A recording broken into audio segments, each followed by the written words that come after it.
the curfews and everything started to ease up, I thought it'd be a really cool time for us to go and spend some time in JBay.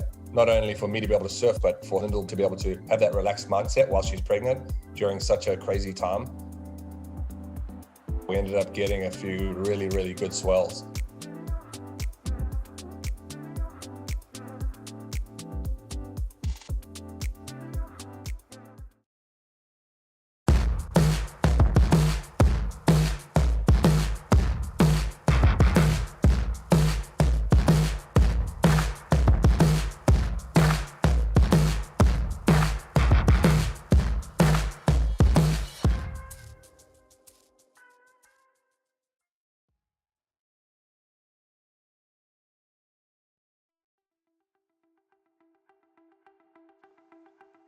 I try and get back to Durban as much as possible.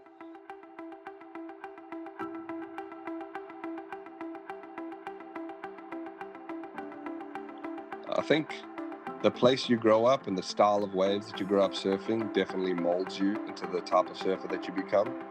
And that's what Durban's done for me. You know, those little beach breaks and running kind of sand bottom points.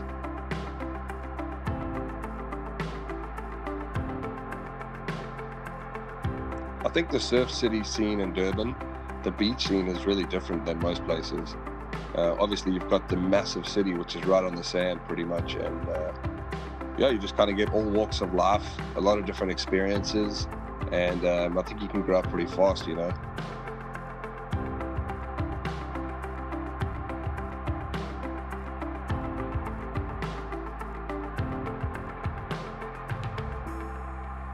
So I was in Cape Town. I was just looking at the charts and basically just saw this east swell just lining up for Durban. The winds looked good, the tides looked good, the bank was good. And so I just decided to jump on a plane and bolt up there and go get amongst it.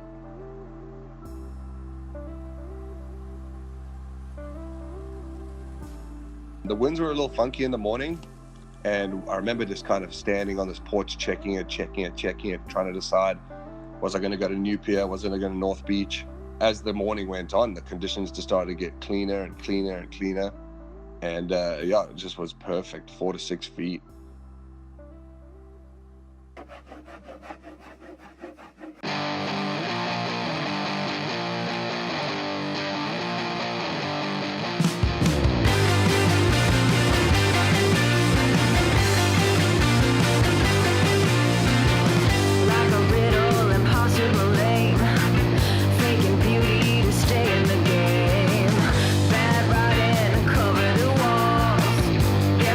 If I left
When I initially took off on the wave, I thought, oh, this is going to be the wave of the day.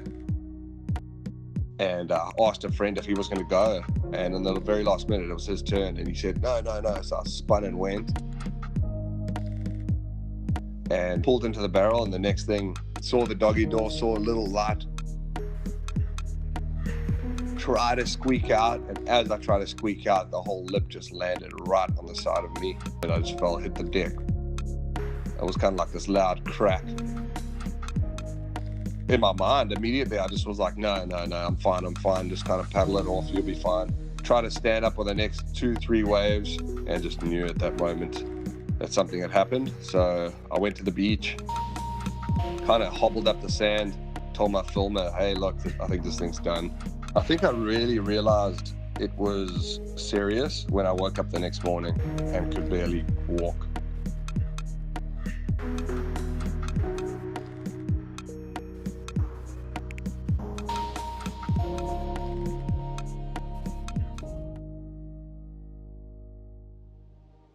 When I woke up the next morning and realized I had to get surgery, everything kind of sunk in. After missing the Olympics, it just fueled the fire even more. I think at that moment I just started putting my head down and working really, really hard on recovery, every waking second.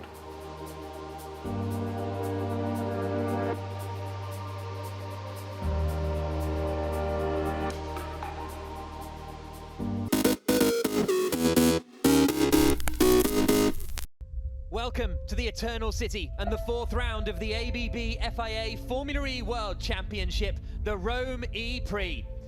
It's time for qualifying then. It's so crucial to get in the top 4 in the groups and then, therefore, get into the duels.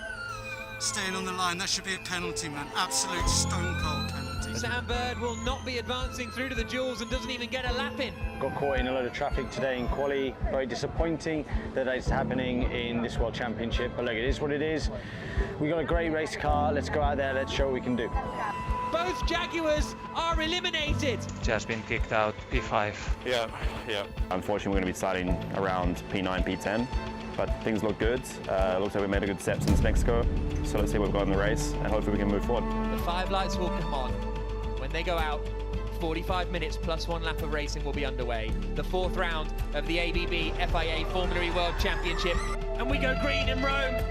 Sam Bird has got damage. Update on state of car, can you continue? Copy, I'm okay. So Evans is up into 4th place. And here comes Bird to the outside of Evans. Evans holds the place.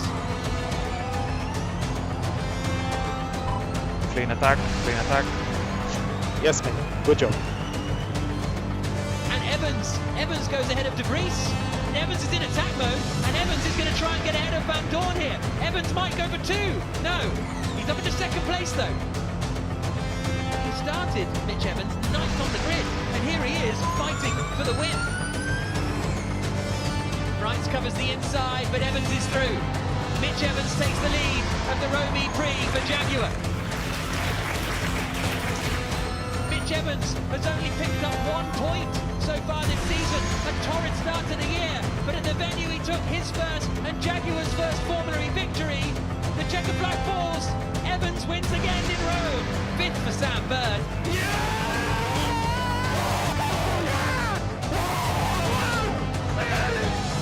Hey guys, so we won. My second win here in Rome. Super happy the team gave me one of the best race cars. It's been a tough start, but the work in between the last 2 races has been fantastic. So huge thanks to everyone back at the factory. First win of the season. So yeah, great points, but just this feels really good. The 5th round of the ABB FIA Formula E World Championship here in Rome. It all comes down to this. You've got to be in the top 4 to advance to the duels. If you get into the top 4, you're guaranteed a spot somewhere in the top 8. Bird makes it through by 5,000ths of a second. So both Jaguars into the duels. Yes, well done. Right, Jaguar versus Jaguar. Sam Bird versus Mitch Evans. A Jaguar TCS Racing face-off. Bird across the line, checker flag falls, and he does a 38.4, and it is Evans who wins the Battle of the Jaguars. And Mitch got it.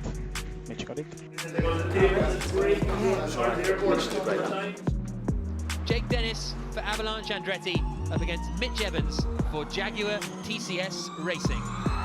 It's Jake Dennis who goes through to the final. Evans will be 4th on the grid and Sam Bird in 5th. Finally got a taste of the duels, which was cool. Up against Sam as well, which was nice. Managed to make it through to the semis, but unfortunately had my unpreferred tyre set on and I just couldn't progress through. We are about to go racing in round 5 of the ABB FIA Formula E World Championship, the Rome E-Prix. And we go green in Rome. Evans does go for it, the Jaguar through. And there is Evans, who is ahead of Lotterer now. Vern covered the inside and was fairly happy, but Evans just sent it around the outside. Bird is trying to defend from Wehrlein for 6th position, and he manages to hold the place for the time being. Can attack this lap, we'll get Dennis. And Dennis loses out to Sam Bird. Bird through, past Stoffel van Dorn, and that's 5th place now for the Jaguar racer. Evans will go to the inside, Vern tries to cover, there's nothing he can do. Mitch Evans now, up into 3rd place. He's got 7 minutes of attack mode remaining. Here comes Evans for 2nd place. The Kiwi to the inside, and Evans is up into 2nd position. Good job, good job. He's right behind Andre Lotterer now. Mitch Evans on a charge, and Mitch Evans is leading the Rome E-Prix again. 2 to go for Evans, the final left-hander at turn 19. He had 1 point coming into this weekend, but it's a double win for Mitch Evans in Rome. He is the emperor. It's my first upper victory in Formula E, my 3rd race win here in Rome. It's been a special weekend. I've got a lot of people to thank, especially the team. I've got Sam to thank, he really helped me today. Work in between the last 2 races, as I touched on yesterday, has been really, really impressive. Just want to say a big thanks to everyone that supported us. Hopefully this is a nice turning point for us for the rest of the championship, and let's go and get it.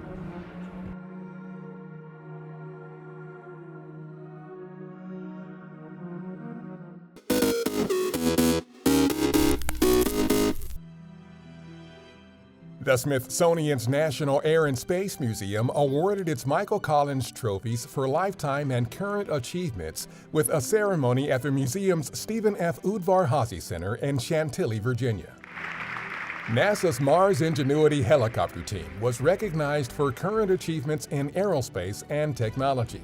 I think this truly demonstrates the power of what NASA can do and does, and frankly what this nation does when we have a challenge. Ingenuity rode to the surface of Mars attached to the belly of the Perseverance rover on February 18, 2021. Altimeter data confirmed. And several weeks later, on April 19th, the rotorcraft achieved the very first powered controlled flight on another planet. First flight of a powered aircraft on another planet. While Ingenuity arrived on Mars as a technology demonstration, NASA has extended flight operations through September. The historic rotorcraft has successfully completed 23 flights and counting, and will continue supporting the Perseverance rover's upcoming science campaign exploring the ancient river delta of Jezero Crater. Along the way, it will continue pushing its own capabilities to help inform the design of future Mars aerial vehicles. Oh my word, I am so excited to be here! The Smithsonian also honored Wally Funk with the Lifetime Achievement Award. Wally Funk and 12 other women pilots underwent spaceflight training in the 60s as part of an unofficial program, even outperforming the men, but were denied the chance to fly. Wally never abandoned her dream of going to space, and at 82 years old, that dream came true when she launched aboard the first crewed suborbital mission of Blue Origin's New Shepard capsule. A pioneer like Wally Funk will be the first woman on the surface of the moon. Isn't it an exciting time?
Is it too good to be true? I want this so much, but don't know if I can trust you. My mind's racing fast, trying to find the red flags I'm used to. All these green lights, are they coming too soon? Caught between red and the green, and you, I'm stuck in the blue.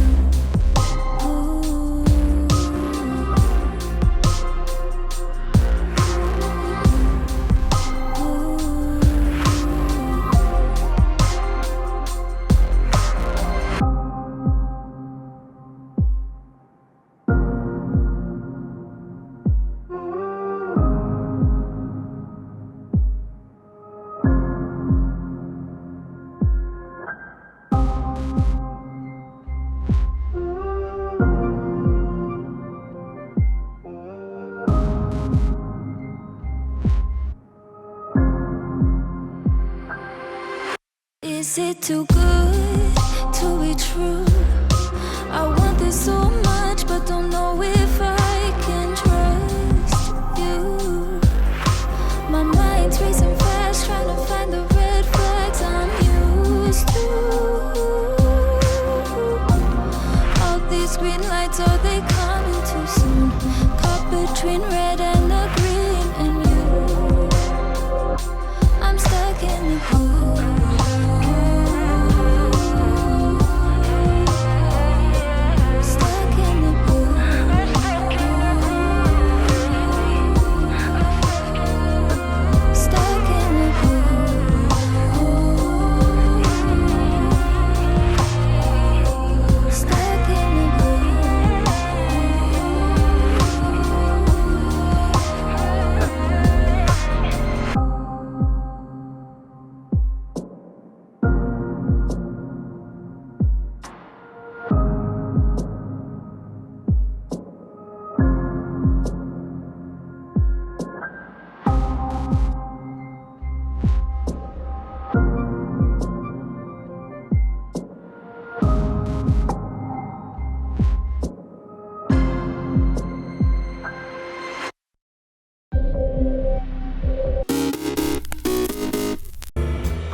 我的名字叫高敏，是24届和25届奥运会的女子跳板跳水的金牌获得者。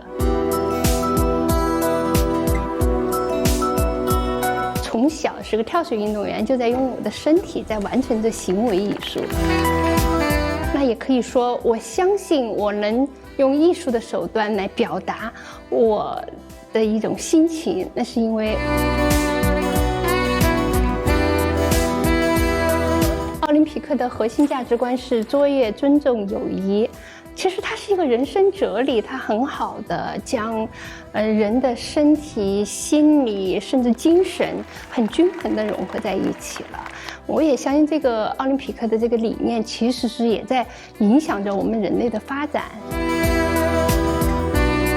我还是决定用了书法，因为书法有着5000年的中国的历史文化的沉淀，然后奥林匹克的精神也有3000多年了。我相信这两个元素的结合，能够充分的体现奥林匹克的理念是可持续发展的。我是用的流体丙烯，因为我觉得流体丙烯做出来的线条很像冬奥会北京冬奥会赛场起伏的那种山峦，然后同时呢也很像冬奥会的赛道。所以我选择流体丙烯来作为我的底色。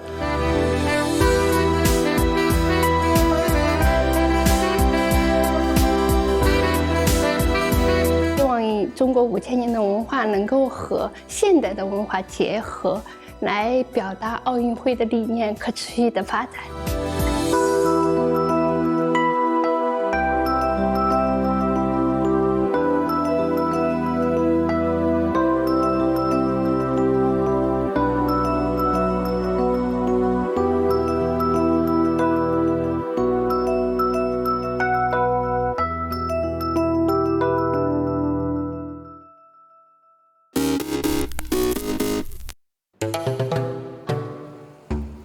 What I tend to look for when I go to places are things that are visually appealing. When you walk down the sand dunes here in St. Lucia, just thinking of the old shipwrecks or the explorers, the first thing they saw was these long beaches and impenetrable forest. They still look exactly the same. I can't imagine there are many places in the world where you can see tons of things in one day. I want to pinch my arm and say, this can't be true. I'm in the middle of this. I think the uniqueness is that it's diverse. You could peel off layer after layer and you'll find more and more things. It's all here for you to just be part of.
April 19th, 1995. From my office at the door where I normally enter, and there's nothing there anymore. It's from me to these individuals that the building's gone. In Oklahoma City, a truck bomb destroys the Alfred P. Murrah Federal Building.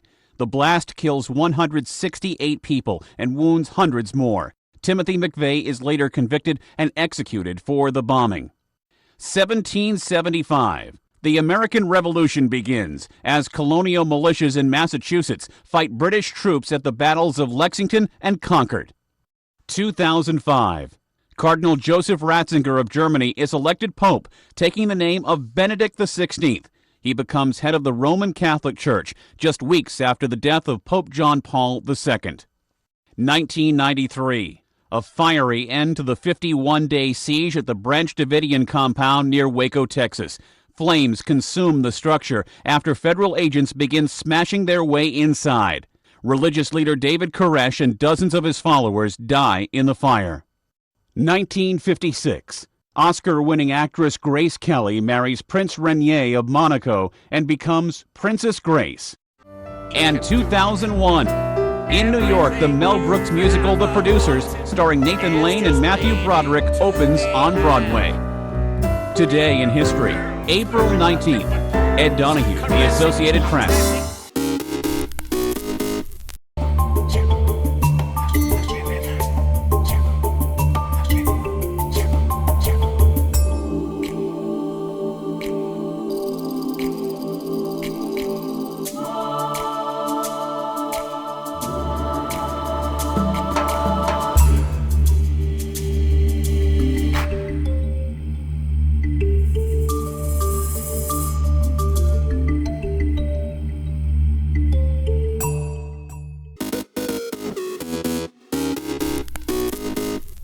Welcome back in our studio, and in today's news,